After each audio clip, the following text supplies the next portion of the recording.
el tema es un tema que a mí me preocupa cada vez más, es el del contraste entre el concepto de vida que nos hacemos a partir de el trato y el contacto con la medicina, que todos, o bien directamente o bien a través de familiares, siempre tenemos, es decir, qué concepto de vida proyecta sobre nosotros el ejercicio de nuestra medicina y en qué medida ese concepto influye, determina, condiciona lo que es el concepto de vida desde el punto de vista personal y existencial. Por tanto, cuando pronunciamos la palabra vida, que es muy indeterminada, se pueden entender, para empezar a entrar en materia, podríamos entender estas dos cosas. Por un lado, la vida orgánica, es decir, el conjunto de los fenómenos que distinguen a los seres vivos de los que son solo materia inerte, pues fenómenos como por ejemplo el metabolismo, la sensibilidad, la reproducción, el crecimiento, la nutrición, todos esos procesos biológicos que sostienen desde abajo nuestra vida, por un lado, y luego la vida como la manera en que vivimos las personas, es decir, en sentido ya biográfico y existencial, como el desarrollo de nuestro proyecto vital en determinadas circunstancias, al ritmo de las edades por las que vamos pasando, en un determinado contexto social que también va cambiando. Puesto que el tema primero es el concepto propiamente biomédico de la vida y cómo se puede o se debe o hace falta que se compense ese concepto con una referencia o con un contraste en lo que se podría llamar una visión filosófica de la vida, entonces me parece necesario referirme a estas dos acepciones de la vida. En un primer momento, por tanto, analizaré este significado del concepto científico, tal como la ciencia médica lo utiliza. ¿Cómo se forma ese concepto? ¿Por qué es necesario avanzar más allá de él, no dejarse condicionar excesivamente por él? Porque es un concepto muy reductivista, es un concepto muy materialista, que deja fuera toda una serie de aspectos y de dimensiones de nuestra vida que precisamente por no ser objeto de la ciencia, por quedar fuera de ella, pues no se sabe muy bien a dónde van a parar. Y en manos de quién, que es lo peor. Entonces, una vez aclarado ese concepto científico de la vida, vamos a pasar a referirnos a ese otro concepto de la vida como modo humano de vivir, como aspiración a realizar un proyecto propio, siendo fieles a unos determinados valores, comprometiéndonos en un determinado ejercicio de nuestra libertad, que es el concepto con el que, a mi modo de ver, se tiene que superar ese, en sentido ético y en sentido existencial, ese otro concepto meramente científico de la vida. Bueno, de estos dos significados, desde luego el más importante, el que en general nos interesa más a todos, no es el biológico, sino el biográfico. El concepto biológico, a nosotros nos interesa que los científicos y que los médicos lo estudien y lo desarrollen en sus investigaciones, porque, bueno, de esos avances científicos y médicos nos vamos a beneficiar todos, sin duda. Pero para cualquiera de nosotros el primer foco de nuestro interés no es la vida en este sentido abstracto, sino que es nuestra vida.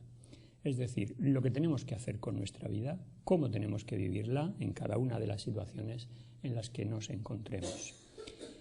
De ahí que el uso más frecuente de la palabra vida en nuestro lenguaje esté en expresiones como estoy cansado de la vida, no sé qué voy a hacer con mi vida, hay que ver qué buena vida se da fulanito, hay que disfrutar de la vida. Todas estas expresiones en el lenguaje popular apuntan a un concepto de vida que no es desde luego el científico, sino que es el existencial.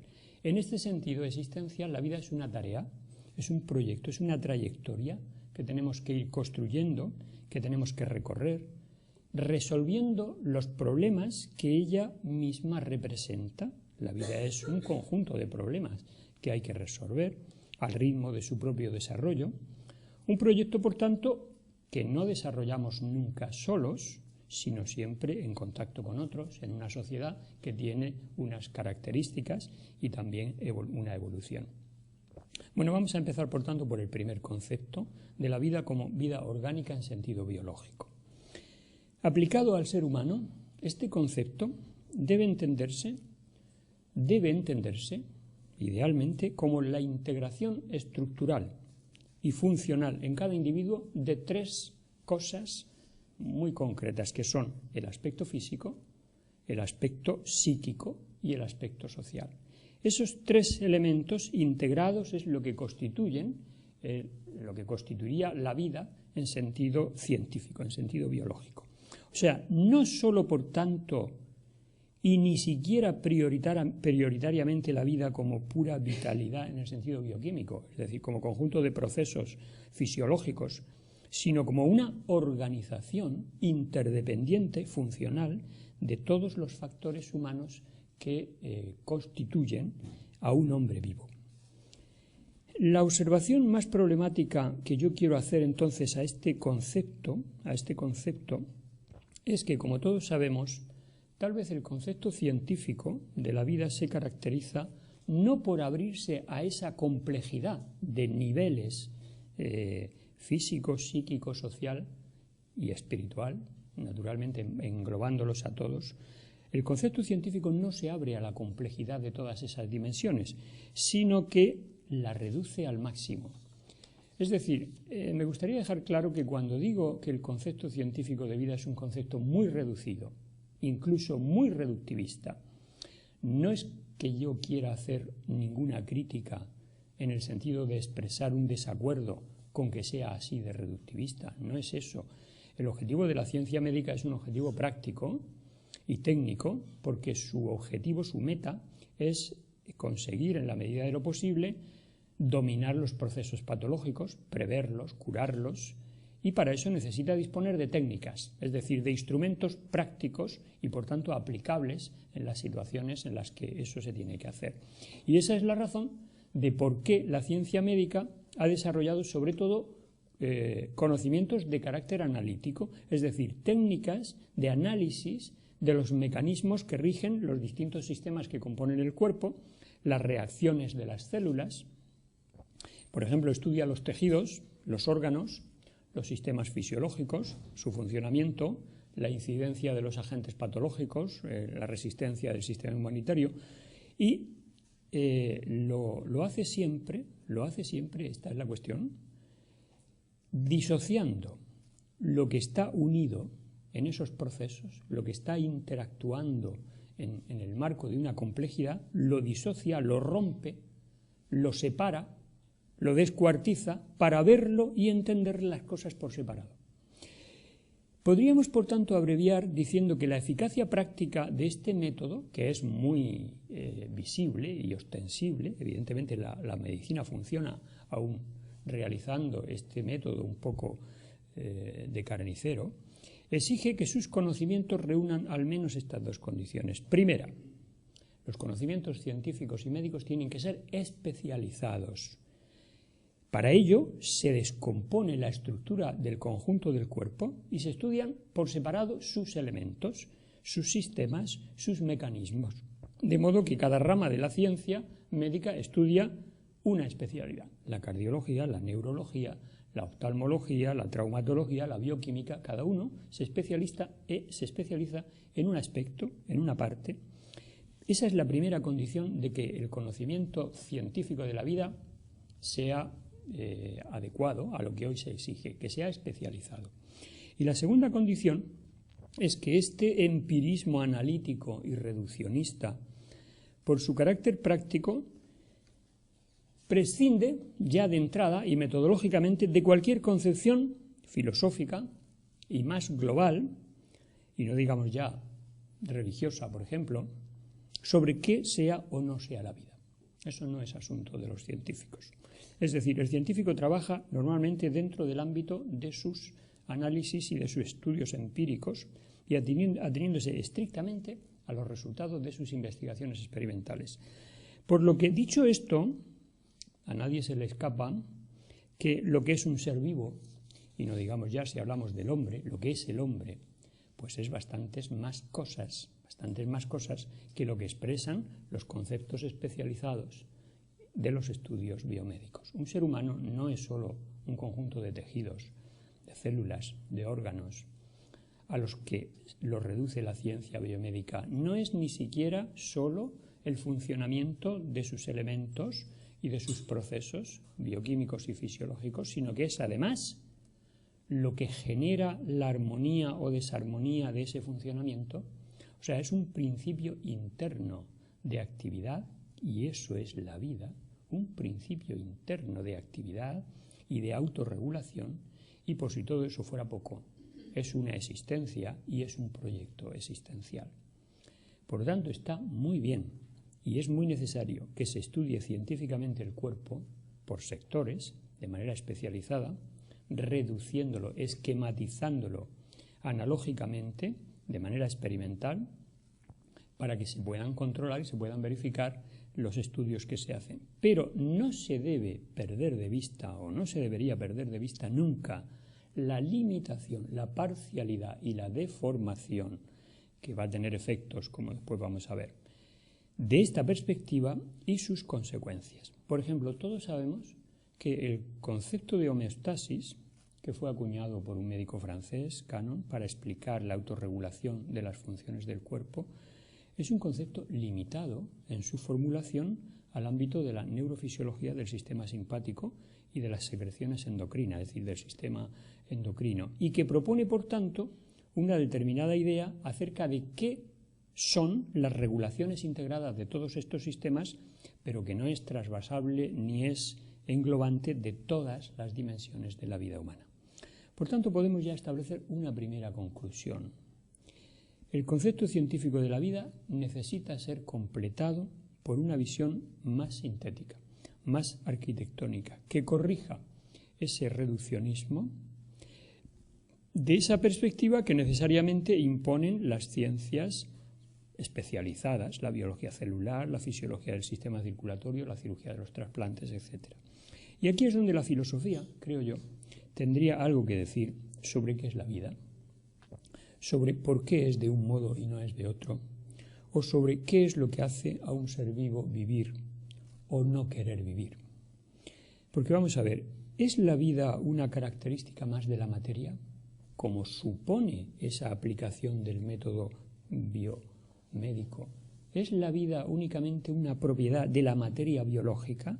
O sea, ¿es sólo un determinado conjunto de reacciones bioquímicas que se producen bajo ciertas condiciones que ya en las investigaciones al nivel que están hoy se pueden crear en el laboratorio hasta cierto punto? Por ejemplo, cómo se pueden hacer las clonaciones o se puede hacer la fecundación in vitro. ¿Es la vida una fuerza o una propiedad de la naturaleza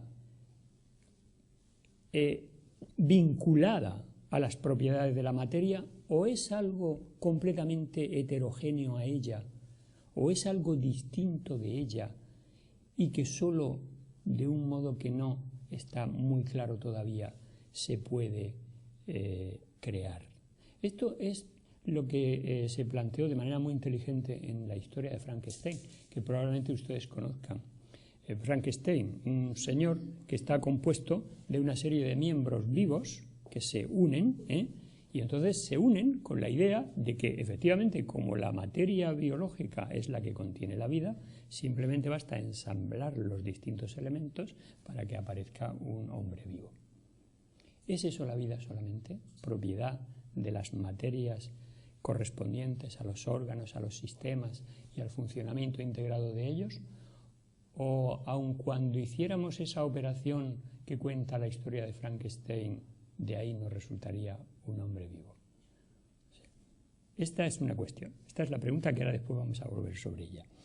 ¿Qué o quién pone en marcha los mecanismos de autorregulación por los que un ser vivo no solamente tiene lo que necesita, es decir, toda una serie de equipamiento biológico y fisiológico, sino que además luego tiene algo que es con lo que desarrolla, con lo que mantiene el equilibrio de su existencia en relación con la sociedad y en relación con los demás? En nuestra época, en la que tanto ha aumentado el conocimiento, tanto se sabe ya de todo, pues se da curiosamente la paradoja de que disponemos al mismo tiempo de un avance espectacular en todo lo que se refiere a los conocimientos analíticos, médicos sobre la vida y en general a todo lo que se refiere a los procesos externos, sobre todo técnicos, científicos, industriales, económicos, un enorme progreso externo del conocimiento y asombrosamente una ignorancia igual de grande o no sé si todavía cada vez mayor, respecto a las cuestiones existenciales, respecto a las cuestiones internas, respecto a las cuestiones no abarcables por el reduccionismo de los métodos científicos. O sea, en realidad hoy no disponemos, precisamente por esta ignorancia, no sé si cada vez premeditadamente cultivada, no disponemos de una concepción filosófica más o menos compartida, más o menos desarrollada sobre lo que es la vida, sobre lo que son, por ejemplo, los problemas científicos que plantea la ciencia moderna, que comienza con Descartes y comienza con Harvey y con Servet, que es español, menos mal, ha terminado por liquidar la ciencia que empieza en el siglo XVII y termina, o va todavía hasta el día de hoy, ha terminado por liquidar casi totalmente la condición filosófica clásica y tradicional, que es donde se quedó toda la investigación respecto a qué era la vida. Esa tradición clásica viene de Platón y de Aristóteles y se prolonga a través del cristianismo y a través del humanismo en el Renacimiento y poco a poco va desapareciendo hasta haber prácticamente desaparecido. Es decir, no se sabe ahora mismo por dónde va esa corriente de agua, ¿no? Esa concepción de Aristóteles, que ha sido predominante más o menos pues hasta el comienzo de nuestra época contemporánea, en ella no se distingue de un modo tan tajante como se hace hoy entre la vida en sentido bioquímico y la vida humana como integración de lo espiritual, de lo físico, de lo psíquico y de lo social. Aristóteles decía que los fenómenos vitales, o sea, la nutrición, el crecimiento, la reproducción, el envejecimiento, todo eso es debido a ese principio interno de actividad que tiene el poder de hacer pasar a un ser de lo que es solo potencia a lo que va siendo en acto. Y ese principio, esa fuerza de la vida, Aristóteles, antes que el cristianismo ya le dio otro sentido, Aristóteles la llamaba el alma. El alma, que es justo a lo que yo me estoy refiriendo hoy, pero que ese vocablo probablemente no sea el más adecuado para nombrarla, porque luego fue utilizado en otro sentido, pero yo me refiero al sentido que le daba Aristóteles. Aristóteles hablaba de un cuerpo que funcionaba en determinados sentidos y luego hablaba de un alma, que sin embargo él no, como Platón, consideraba que eran dos cosas distintas. El alma era la vida del cuerpo. Bueno, pues de eso ya no se acuerda casi nadie y desde luego de eso ya nada dicen los científicos, de que abriendo a un señor y diseccionándole allí, por allí no aparece el alma por ningún sitio, ni nada que se le parezca, ¿no? Pero además Aristóteles no solo hablaba del alma, no solo hablaba del alma como principio de la vida, sino que distinguía toda una gran cantidad y variedad de almas. Por ejemplo, habla del alma vegetativa, que es responsable de los procesos puramente vegetativos del cuerpo humano, el alma sensitiva, que es responsable ya de la sensibilidad, de los sentimientos, de la motricidad, el alma espiritual o noética, responsable del conocimiento, de la actividad racional, y luego hacía una proyección de la idea, de la gran idea del mundo antiguo, según la cual el hombre no es algo separado del resto del mundo, sino que es una parte del mundo y que reproduce como un microcosmos el conjunto del cosmos. Y en ese sentido, por ejemplo, la parte vegetativa suya, que la tiene en común con las plantas, solo tienen ese nivel, solo tiene el alma vegetativa. Los animales tienen en común con el hombre la vegetativa y la sensitiva, y los humanos tendríamos en exclusiva el alma espiritual. Bueno, todo esto ha sido una concepción muy interesante, más completa, más omniabarcante de lo que era esa interacción en el ser humano de los distintos niveles de lo que es la vida, y que, bueno, no ha estado tan lejana, pues yo recuerdo que cuando yo era niño a mí se me educó en esta concepción todavía se hablaba del alma, aunque tuviera otro sentido. Podríamos decir que esta es la concepción de toda la vida. El que más, o sea, la que más ha calado en la mentalidad del hombre occidental y con la que han vivido pues muchas generaciones, pues hasta incluso nuestros padres o los que ya tenemos más edad, también incluso nosotros, fuimos educados en ella.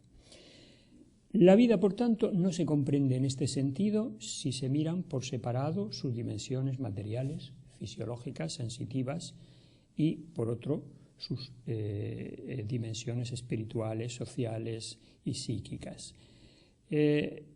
Nosotros, sin embargo, ya hombres del siglo XXI, de hoy, estamos como en las antípodas de una concepción muy primitiva como era esta, pero omniabarcante, integradora.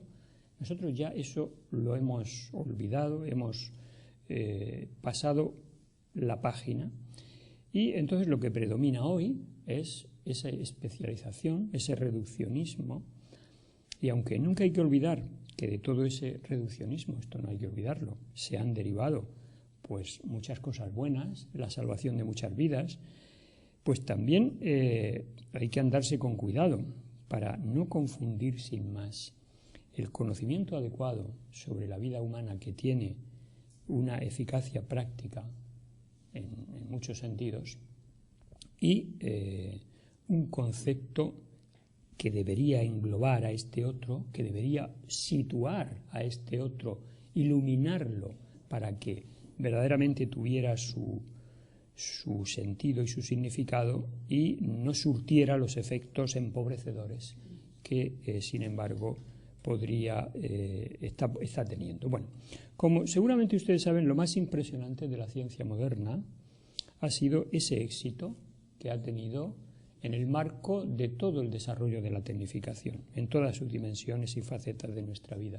La tecnificación no solo afecta a la medicina, sino que afecta también pues, a los transportes, a la industria, a las comunicaciones, a la agricultura, a la informática. Todo eso alcanza ya un grado de penetración en nuestras vidas. Dependemos ya hasta tal punto de las máquinas, de la técnica, de los ordenadores, que nuestra existencia cotidiana ya, casi sin darnos cuenta, resulta inconcebible, y yo creo que hasta sería poco menos que imposible sin ellas. Pasamos hoy la mayoría del tiempo entre el iPad, el iPod, el iPhone, el ebook, el Facebook, el Twitter, el móvil, el Google. Eso ocupa nuestra vida hoy.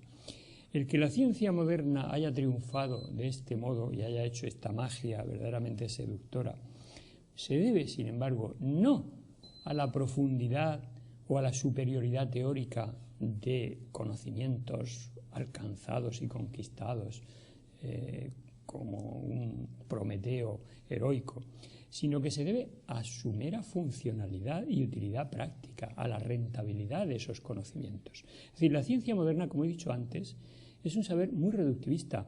Es un saber que no estudia las cosas como son, que no le interesa saber lo que son las cosas, que lo único que le interesa es que funcionen los procesos que ellos manejan, las relaciones externas, matemáticas, funcionales entre los elementos de los procesos. O sea, es casi siempre un saber externo a las cosas mismas. Eso sí, es sin embargo un saber muy aplicable y muy aprovechable para resolver necesidades vitales del hombre, porque utilizando y desarrollando este saber, el hombre ha podido vencer muchas enfermedades, muchas amenazas, ha podido dominar la naturaleza, liberarse del hambre, del trabajo físico, ha logrado cosas tan increíbles como llegar a la luna, hacer que un individuo viva con los órganos de otro, clonar seres vivos. Bueno, todo esto, quiero dejarlo bien claro, es un triunfo social y es un triunfo práctico de la ciencia, de la medicina, de la técnica, por los efectos que produce y por la utilidad que tiene para resolver los problemas vitales de la humanidad. Por tanto, nos podríamos preguntar si el balance de todo este desarrollo es exclusivamente positivo, como mucha gente tiende a pensar. No, es que el hombre del siglo XX, con todo el progreso que ha sido capaz de generar, con el nivel de vida que nosotros hemos alcanzado, estamos en la cúspide de la evolución, estamos en el cenit de la historia, estamos en el no va más, y por lo tanto aquí ni una palabra de criticar a nada, porque cualquiera que se le ocurra echar la vista atrás para ver si es que se ha quedado algo en el camino o se ha perdido algo, o nosotros con todo lo que nos creemos ser resulta que somos menos de todo eso, a ese hay como mínimo que tacharlo de reaccionario y darle unos cuantos pescozones. Bueno, yo creo que el balance no es solamente positivo. La ciencia y la técnica nos pasan hoy facturas importantes, y podríamos decir algunas así de las más externas, pero también yo voy a decir algunas de las internas. Pues podríamos hablar, por ejemplo, de la contaminación, podríamos hablar de la degeneración del medio ambiente, podríamos hablar del envenenamiento generalizado de todo lo que nos comemos, podríamos hablar de la maquinización de nuestra vida, en la que no son ya tanto las máquinas las que están a nuestro servicio, sino que somos nosotros los que estamos al servicio de ellas. Pero todavía podríamos avanzar un poquito más hacia adentro y podríamos hablar de la desconexión de nosotros con nuestro propio cuerpo. Tema grande donde esté desconexión del individuo, enajenación cada vez mayor de él, su vida y su propio cuerpo y su propia intimidad, conflicto, desarmonía, imposibilidad de una relación armónica y productiva con la naturaleza. Seguimos explotando, seguimos destruyendo, y con ello seguimos destruyéndonos a nosotros mismos, seguimos haciendo la Tierra un lugar en situación de emergencia. Es curioso observar cómo la mentalidad mecanicista con la que se inicia la ciencia moderna, y que es la que impulsa todo este desarrollo, se ha extendido tanto, es decir, lo ha penetrado todo tanto, hasta el punto de que ha terminado por ocupar prácticamente todo el espacio del saber y ha barrido de la escena todos los otros saberes, pues como son, por ejemplo, el humanístico o el filosófico, que han quedado pues como un adorno, como una especie de lujo para ociosos, y fuertemente criticado y muchas veces planificado por los políticos, que tienen el objetivo de cargárselo definitivamente, y ahora ya se han puesto a ello en plan serio. Bueno, merece la pena que pensemos un poco en esto, porque si en algún campo se pueden ver bien los efectos negativos que produce el reduccionismo científico del concepto de la vida humana, ese campo es justamente el de la ciencia médica. Miren ustedes, la medicina científica empieza su espectacular desarrollo cuando se impone la idea de que las funciones vitales, es decir, la circulación de la sangre, por ejemplo, o la actividad nerviosa del cerebro, funcionan mecánicamente. Mecánicamente. ¿Qué significa esto? Cuando Servet descubre la circulación sanguínea, y Harvey, que la descubren casi al mismo tiempo, llegan a la convicción y a la demostración científica de que el corazón funciona como una bomba que impulsa la sangre, y entonces hay todo un sistema de tuberías por donde la sangre impulsada por esa bomba va dando un giro y va haciendo Bueno, mientras la bomba esté funcionando, todo lo que sucede a partir de ahí sucede mecánicamente. Es como si efectivamente hubiera una bomba, y todo lo que pasa a partir de ahí es automático. Eso que se generalizó luego al sistema nervioso, al sistema digestivo, etc., se llegó a la conclusión de que el hombre realmente era un robot. El cuerpo humano funcionaba como un autómata, es decir, como un reloj de esos que en aquella época, en el siglo XVII y XVIII, que es cuando se inventan al mismo tiempo los relojes que se les da cuerda, y entonces el reloj funciona mientras tiene cuerda y el corazón humano funciona mientras tiene cuerda. Luego el problema es quién le ha dado la cuerda, y todo eso ya no interesa. Pero lo que interesa es que el cuerpo humano en todos sus procesos funciona de manera automática, cómo funciona un reloj o cómo funciona uno de esos juguetitos a los que se le da cuerda y van funcionando hasta que se le termina y se para, ¿no? Bueno, esto produjo dos hipótesis decisivas. A partir de las reflexiones que suscitó este descubrimiento, que en realidad el primero fue el de la circulación de la sangre, que se generalizó luego al resto de los sistemas orgánicos. La primera es que la actividad del cuerpo, sus operaciones, se pueden explicar recurriendo solo a esas combinaciones bioquímicas y a esa mecánica automática de los procesos. Y por tanto no hace falta para nada pensar en nada más. El reduccionismo consiste justamente en eso. El hombre es esto y ya no hay nada más que pensar, ¿eh? Esto aquí se termina todo. Lo segundo es que la materia misma del cuerpo, o sea, tiene la capacidad de moverse y de desarrollarse. Esto es lo peor, porque claro, no solamente se dice, no, es que el cuerpo ya funciona simplemente porque cada sistema funciona automáticamente y todos coordinados entre sí, mientras esté el punto de marcha funcionando, todo eso ya va. Es como cuando un señor entra en una fábrica por la mañana y lo tiene todo mecanizado, todo el proceso de producción, y nada más que le tiene que dar al botón y automáticamente todo se pone en marcha y sale el producto ya al final de la cadena de producción. Todo va automático, ¿no?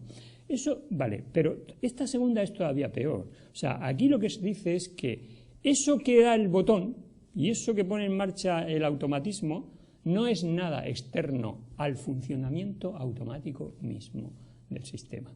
Es decir, la materia tiene la capacidad de moverse y de desarrollarse y lo único que debe interesar a la ciencia es ese movimiento. O sea, no es por tanto objeto de la ciencia ni qué ni quién pone en marcha el mecanismo que mueve los procesos de nuestra vida, ni qué o quién detiene ese movimiento cuando nuestro cuerpo se para y se muere, sino que ahí se traza un límite que en principio está bien. Yo no digo, no hay que meterse con que ese límite se trace desde un punto de vista metodológico para estudiar científicamente los fenómenos, pero no ha sido solo eso. Ese límite se ha establecido en sentido ontológico, es decir, en sentido mucho más que metodológico. Se ha establecido como una concepción de la vida, como una concepción de la existencia, una concepción materialista, reduccionista y por tanto estupidizante, ¿eh? Sin ni siquiera salirse todavía de ello, de estas dos hipótesis, uno se puede preguntar entonces lo siguiente: ¿es verdad que se puede explicar la actividad y la activación de los dispositivos que mueven el cuerpo y sus operaciones solo recurriendo a las combinaciones bioquímicas y automáticas? Es que yo creo que ni siquiera eso es verdad. Aquí el mero sentido común nos dice ya que el organismo vivo se desarrolla impulsado por una serie de estímulos, de fuerzas, que difícilmente se pueden atribuir a la pura materia y al puro mecanismo. Y esa fuerza, que como he dicho antes, Aristóteles la llamaba el alma, si el pensamiento moderno no quiere saber nada de ese alma, la considera una especie de espantajo supersticioso del cual ya menos mal que nos hemos librado, porque no es un concepto científico. El saber científico no se pregunta, por tanto, por el alma ni por nada que se parezca a ella. A la ciencia moderna no le interesa nada más que el funcionamiento del cuerpo como ese conjunto automático de procesos, y tiene, por tanto, como modelo el modelo de los autómatas, el modelo de las máquinas, en el que ve un modo de producirse las funciones vitales que hoy ha llegado a su culminación, por decirlo así, en la cibernética, es decir, en la informática. En la cibernética nosotros a partir de ella, hemos podido asistir a cómo se ha producido el mapa genético, el genoma, o qué son los procesos que hacen inteligibles los sistemas integrados de las funciones sensoriales y motoras. Es decir, la investigación médica en esa vía de la prosecución del mecanicismo corporal ha avanzado muchísimo y por tanto cada vez está mucho más fuerte en esa hipótesis de que hay que pensar la vida de ese modo. Y claro, aquí el problema es la incidencia hacia afuera que eso tiene. Vuelvo a repetir, yo no quiero dar la impresión de reaccionarismo ni de oposición a todo esto. Esto me parece muy bien. Es decir, todo lo que suponga una investigación que da buenos resultados, que aporta nuevas estrategias de lucha contra las enfermedades, unas vacunas cada vez más eficientes, una cirugía cada vez más perfeccionada, todo eso está muy bien porque evita mucho dolor y resuelve muchos problemas. Pero del mismo modo creo necesario también ampliar paralela y proporcionalmente nuestra visión filosófica de la vida, de modo que no nos terminemos creyendo, que esto es lo peor, que no nos terminemos creyendo de verdad eso de que somos máquinas y de que funcionamos como máquinas. Desde luego uno que se crea eso va arreglado, sino que eso deberíamos creerlo solo como una hipótesis científica que da buenos resultados. Ya está. Es decir, eso da muy buenos resultados, pero no va con lo que yo soy. Yo no soy ninguna máquina. Ni quiero que me tomen por una máquina, ni por un autómata. Soy un ser libre y tengo un proyecto existencial. Esto suena ya a un trasnochado terrible, claro. Es decir, a lo que nos invita el progreso de la ciencia médica es a que asumamos simplemente que somos máquinas, a que no pensemos, a que simplemente nos comportemos cada día como autómatas. Y para eso efectivamente nos proporcionan las bases y los instrumentos. Bien,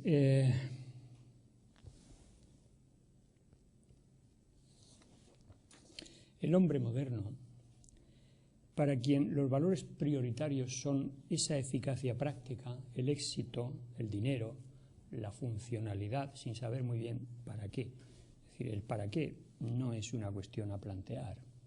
Que las cosas funcionen y ya está, que la economía marche, que el éxito sea continuo. Este hombre se quiere convencer de que no son reales más que los aspectos científicos, los aspectos cuantitativos, los aspectos funcionales. Eso es lo único que hay. Todo lo que tradicionalmente se ha llamado lo humano se trata de reducir a números. Se sigue en otros ámbitos que no es el médico, se sigue también el mismo procedimiento reduccionista, y entonces los hombres son números, son aspectos medibles, manejables, matemática y estadísticamente, con lo que se avanza hacia esa estupidización inevitable, sin límites, no solo emocional, sino también social. Alguien ha dicho que lo que le pasa a este hombre moderno es que le ciega esa ambición prometeica de querer equipararse a Dios, de querer ser Dios a base de aumentar su saber científico, sus poderes técnicos sobre el mundo, de vencer las enfermedades, de llegar incluso a ser inmortal. Querer ser Dios. En cierto modo, lo que le pasaría a este hombre moderno es que es incapaz de reconocer que todo eso es incompatible con su naturaleza de dependencia física, con su fragilidad corporal, con su vulnerabilidad psicológica y sobre todo con su irreversible mortalidad. La prueba de que esta ceguera o esta ilusión no solo está muy viva entre los científicos, sino que nos ha contagiado también a todos, la tenemos en cómo nuestra cultura, por ejemplo, somete muy cuidadosamente a un olvido táctico todo lo que nos recuerda una y otra vez desagradablemente que no somos como Dios el fundamento de nuestro ser. O sea, tenemos esa prueba, por ejemplo, cuando comprobamos, como se sigue viendo en el sufrimiento, se sigue viendo en la enfermedad, en la vejez, simplemente algo negativo, que priva del éxito, que priva de la felicidad. ¿Cómo hacemos de la muerte algo vergonzoso e invisible? ¿Cómo excluimos todo eso de nuestra vida y no lo integramos como parte de ella? El hombre de hoy siente en sus adentros una experiencia de confusión y la ciencia médica le está casi continuamente demostrando que su cuerpo materia funciona como una máquina.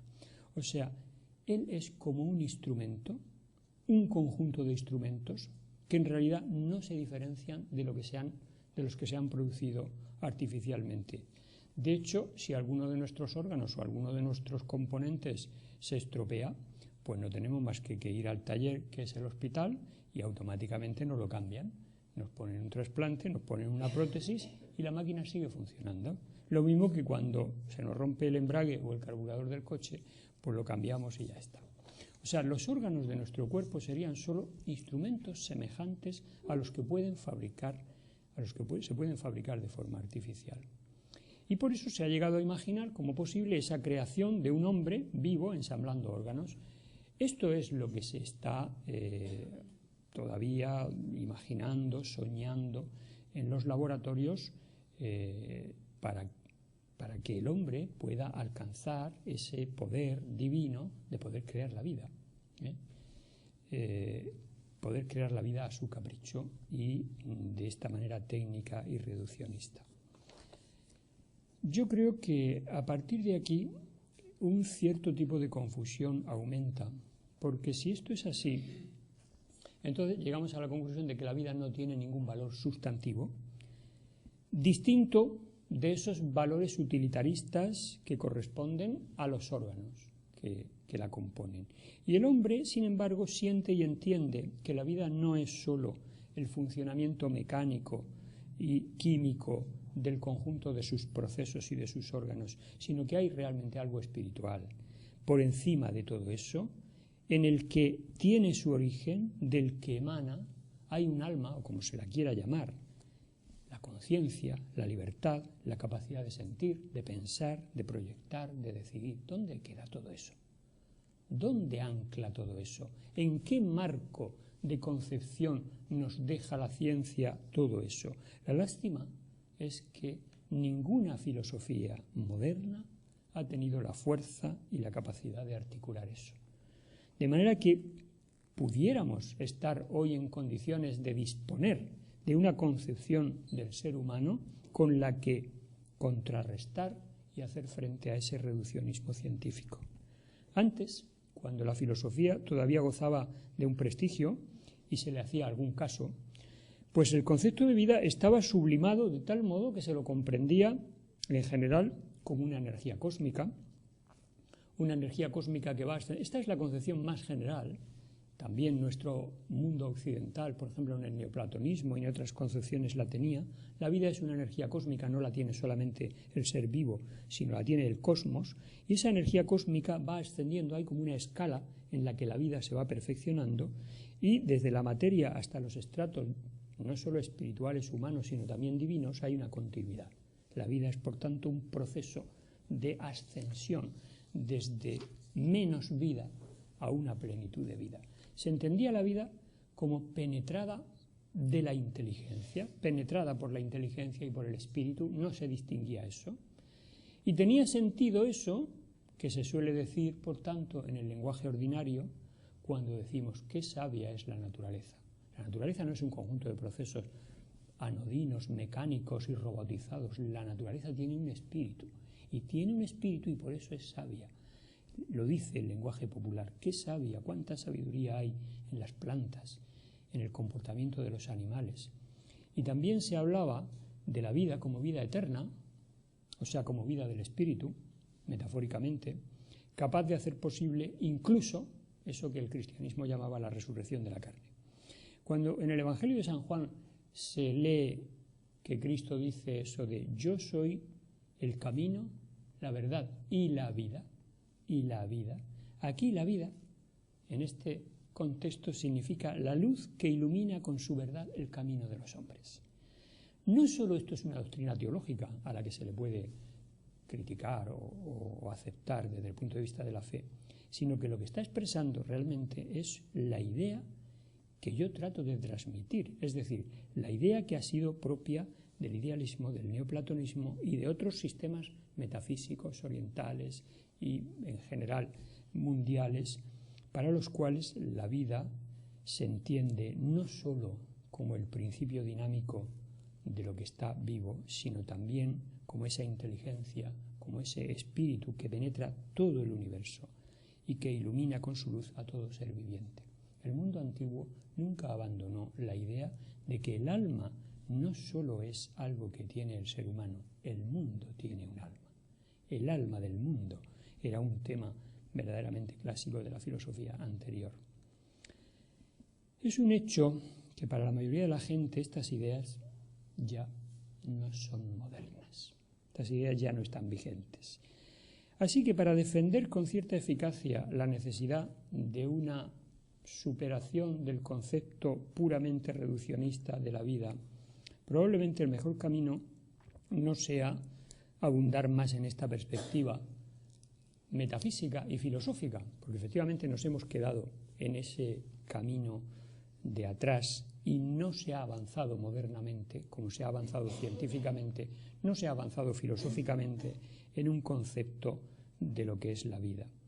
Pues bien, lo que yo creo es que como la vida no es solo física, química y mecánica, sino también es espíritu y son valores, y el espíritu y los valores no están separados e incomunicados de la vida, sino que están unidos a ella, probablemente el mejor modo de defender esto, de defender que hace falta una concepción filosófica de la vida que no la tenemos, que no nos proporciona hoy la filosofía esa concepción, probablemente el mejor modo sea referirnos al comportamiento social, a algunos de los comportamientos sociales, a partir de los cuales nosotros podemos ver que todavía, aunque estas ideas no son vigentes, no son modernas, no son actuales, todavía en el comportamiento de la gente queda algo, y es por tanto el motivo de esperanza de que podríamos llegar a una compensación entre este desequilibrio del progreso externo en conocimientos y en experiencias y el progreso interno en conocimientos y experiencias, pero al revés. Llegar a algún tipo de armonía, de equilibrio y de compensación entre este balance tan sumamente descompensado. Si nosotros miramos con un poco de atención cuáles son las motivaciones, las conductas de los individuos, seguramente podremos convencernos de que la vida no es ese concepto reduccionista al que nos hemos referido, sino que también es espiritualidad, también es sentimiento, también son valores y también son inteligencia. Valores e inteligencia y espiritualidad que son capaces de situarse por encima de los procesos y de las necesidades meramente biológicas y mecánicas e incluso actuar sobre ellas, darles un significado y, por tanto, expresar un rostro propiamente humano de lo que es la vida. Hay muchas voces que repiten esto que he dicho yo antes, de que el comportamiento de la gente hoy es muy materialista, que los únicos valores que funcionan son pues, el dinero, el éxito, el poder, y que se han perdido ya los valores propiamente humanos, propiamente espirituales y morales.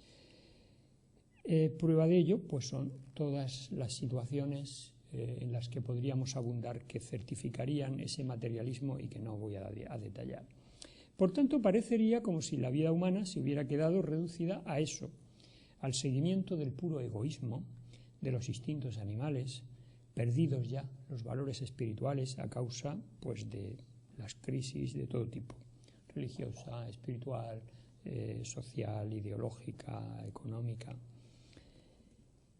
Yo estoy solo de acuerdo en parte con ese discurso, que considero que es un discurso excesivamente pesimista también y tremendista. Creo que sigue manifestándose ciertas expresiones, ciertas inquietudes, ciertos comportamientos ajustados a otras perspectivas. Y eso demuestra que en la práctica, en la vida cotidiana, la vida ahora, la vida humana, ni ahora, ni probablemente nunca, en esto creo que podríamos tener una cierta esperanza, ni probablemente nunca se va a quedar reducida a esa acepción estrecha, materialista y cientista de la vida. Por ejemplo, podríamos aludir dentro mismo del modo de desarrollarse ese reduccionismo que es la práctica de la medicina y que es la práctica de la investigación médica, los problemas éticos que la bioética hoy está afrontando y que se cultivan y se desarrollan a partir de ciertas inquietudes de los mismos que están trabajando en este sentido.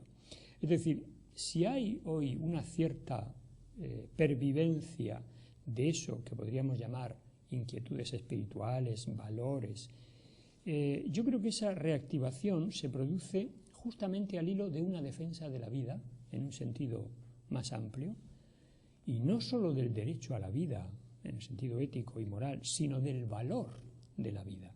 Es decir, de las condiciones que permiten la realización plena de las dimensiones propias del ser humano, de su libertad y de su proyecto existencial. Por ejemplo, a nadie se le escapa el carácter entre esperanzador y atemorizante que tienen estos adelantos de la medicina, que todavía no sabemos muy bien hasta dónde van a llegar y qué repercusiones van a tener. Me refiero a la clonación, me refiero a crear embriones a la carta, a las células madre, todo el tema de la ingeniería genética que se aplica a los animales y a las plantas. Todos esos milagros, entre comillas, de la ciencia nos dejan bastante preocupados. Al mismo tiempo que hacen crecer en los mismos o en algunos sectores de esos mismos que los cultivan la necesidad de que se fijen ciertos límites, ciertas normas respetuosas con el ser humano, que se instituyan sistemas de autorregulación que impidan los extremismos de la experimentación. La angustia que provoca la perspectiva de una deshumanización del hombre por el desarrollo de estas tecnologías biomédicas es lo que está en la base de esta exigencia en el ámbito de la experimentación médica. Es decir, se quiere debate y discusión respecto a las implicaciones que tiene lo de crear embriones humanos para fines de investigación. Se pide la persecución del comercio de órganos, se condenan las prácticas de modificación de los códigos genéticos, se pide que se regulen y se controlen los alquileres de úteros, las técnicas de diagnóstico prenatal, la inseminación post-mortem, toda una serie de técnicas que hoy, sin embargo, ya se están practicando y se ha accedido a ellas con pleno dominio. De modo que lo que se está pidiendo en todo esto es una actitud de respeto al carácter sagrado de la naturaleza y de la vida, sin dejar de situarse, por tanto, en el justo medio entre el respeto que se merece el ser humano y las exigencias legítimas de la investigación médica. Este es, yo creo, el espíritu de la nueva actitud que debería conciliar el interés individual y el bien de la colectividad. De lo que se trata, por tanto, sería de impedir que el hombre fuera utilizado como un simple instrumento de laboratorio, pero también y al mismo tiempo de no impedir que pueda ser un medio para el desarrollo del progreso científico. ¿Cómo se armonizan esas dos cosas? Pues sencillamente estableciendo un marco, una comprensión en el que el consentimiento libre y consciente del individuo pueda ser coordinado con la investigación y, por tanto, que la investigación tenga también límites de riesgos a correr. No todo riesgo ni no todo experimento puede ir hacia adelante, que se obligue, por ejemplo, a que los protocolos experimentales de los laboratorios y de las investigaciones sean examinados y sean autorizados por comités independientes de expertos designados al efecto, con lo que la dimensión de la libertad, de la conciencia, de la moralidad del ser humano regularía y controlaría lo que ahora mismo es un puro progreso maquinal y casi ansioso de la investigación científica. Todo esto lo podríamos ampliar en otros temas, como por ejemplo pues el tema de la eutanasia, el tema del aborto, todos estos temas que afectan a la investigación médica y de los cuales realmente los expertos en bioética pues tienen la competencia para trabajar sobre ellos. Bueno, todas estas cuestiones nos ponen de manifiesto que la necesidad de un concepto de la vida humana más global, más omniabarcante, no ha perdido su vigencia. Sigue habiendo la necesidad, sigue habiendo la expectativa y sigue habiendo la demanda de que se ofrezca y de que se avance en ese sentido. Probablemente no es ya la línea de la concepción general del saber, ni tampoco es la línea de las actitudes mayoritarias de la sociedad. Pero sí que sigue funcionando esa inquietud como respuesta de la sociedad en defensa de la vida humana, en lo que la hace humana y libre. Respecto a cada uno de esos problemas que hemos indicado, lo que se exige es responsabilidad. Lo que se exige es una responsabilidad que no se desligue de la idea de una cierta obligación moral, que a su vez tiene que estar fundamentada y tiene que estar encuadrada en una concepción del ser humano, porque lo que se está defendiendo como valor prioritario es justamente el valor de la vida y el valor de la libertad del individuo, para lo cual es necesario contrarrestar todos esos excesos que pueden conducir a abusos de la libertad individual en detrimento de los derechos de la colectividad. Hoy ya no creemos en utopías futuras, revolucionarias, de cambio del mundo en virtud de un nuevo estado de cosas, de un nuevo sistema político, social, económico. Probablemente ese mundo de las conquistas utópicas, políticas y revolucionarias ya se quedó en otra edad y en otro tiempo, y probablemente somos ya incluso escépticos a que pueda haber ninguna solución milagrosa o mágica para los problemas que tenemos. Las revoluciones políticas, también las revoluciones culturales, que decían que nos iban a llevar a una situación mejor, pues no están de moda. Probablemente pues porque al realizarse el siglo XX fue el siglo de las revoluciones y el resultado que han tenido no ha sido, desde luego, el solucionar todo lo que ellas decían que iba a solucionar. Es decir, hemos adquirido con esa experiencia una conciencia de los límites también y de los riesgos y hasta de los peligros que conllevan las ilusiones utopizadas sobre las posibilidades de lo que es el hombre y de lo que es la sociedad humana. Sin embargo, no nos creemos que en una sociedad de mercado sea, que es lo que ahora se difunde, sean las propias leyes del mercado, el propio funcionamiento automático de la oferta y la demanda, las que lo van a arreglar todo y las que lo van a equilibrar todo. Eso va, según se dice, a ser suficiente para contener las ambiciones y las ambiciones descontroladas. Esta situación es el contexto en el que se expresa la necesidad aún más redundante de esa concepción de unos nuevos valores enmarcados en la concepción de un ser humano que apoye esa iniciativa. Cuando vemos que el futuro de la sociedad, el futuro incluso del planeta, y no solo del ser humano, sino del planeta, pues se tiñe de tonalidades no muy optimistas, entonces es cuando el tema de la responsabilidad y el tema del control de la libertad, primero de la fe en la libertad y después del control de la libertad, se vuelve preponderante. El seguir destruyendo la naturaleza sin ir señalando que lo estamos haciendo libremente y que podríamos o se nos podría exigir una responsabilidad por eso, es lo que sigue que esto se vaya haciendo y que no se pare y que vaya aumentando al contrario. Sin embargo, de esa otra manera, si tuviéramos esa concepción, si tuviéramos ese otro modo más activado de pensar, entonces nos daríamos cuenta de que cuando las cosas van mal, entonces lo mejor que podríamos hacer sería aumentar nuestra conciencia, aumentar nuestra reflexión y fortalecer nuestros valores, incluso en la propia dimensión de lo que conviene a nuestra utilidad, a nuestra supervivencia y al funcionamiento de nuestra vida.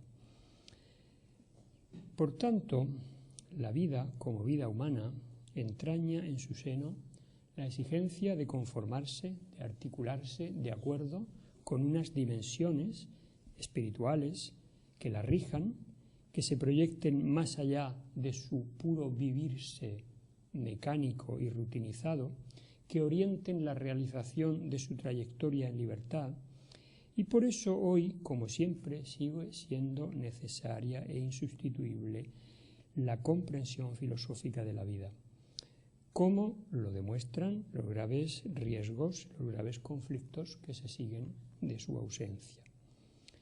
Cuando esta perspectiva flojea, cuando ya no está vigente, cuando no se cultiva, cuando pertenece solo a sectores, digamos, enquistados en sus torres de marfil que no se relacionan y que no transmiten a lo que es el conjunto de la sociedad su experiencia, su reflexión y su estudio, entonces pues ya vemos lo que pasa. Ya vemos lo que pasa. La política, la economía, los negocios, la televisión, la medicina, la justicia, todo va como va. No hay referentes que pongan. Sin embargo, esto no nos debe llevar a defender un retorno a los planteamientos del pasado, o sea, a defender una manera de comprender la vida basada en valores abstractos, tal vez religiosos, con los que ya no sintonizamos. Probablemente esta no es la idea que yo estoy intentando proponer de la vida, porque no sería la idea que revertiría sobre ella elevándola a sus cimas de mayor plenitud humana. O dicho esto en otras palabras, no hay que aspirar a un heroísmo en el cambio, ni tampoco hay que ver el sacrificio de la propia vida en defensa de valores que hoy ya no están en funcionamiento, el honor. Sí que exigimos, sin embargo, prudencia, responsabilidad, para que prevalezca la moderación, para que sea posible el desarrollo de nuestra vida en un mundo más humano y mejor dirigido. De este modo, me parece, si no en doctrinas filosóficas, metafísicas, sí en la vida real, podemos buscar ese indicio de que el ser humano no se resigna, no se atiene tanto a ese concepto reducido, mutilado de la vida, sino que sigue habiendo en él algún atisbo de esa espiritualidad, de esos valores y de esa tensión que es lo que casi siempre hace de la vida humana una vida superior, elevada, racional, que es lo que sigue exigiendo ser tenido en cuenta para que la vida se pueda realizar como vida propiamente humana. Nada más y muchas gracias.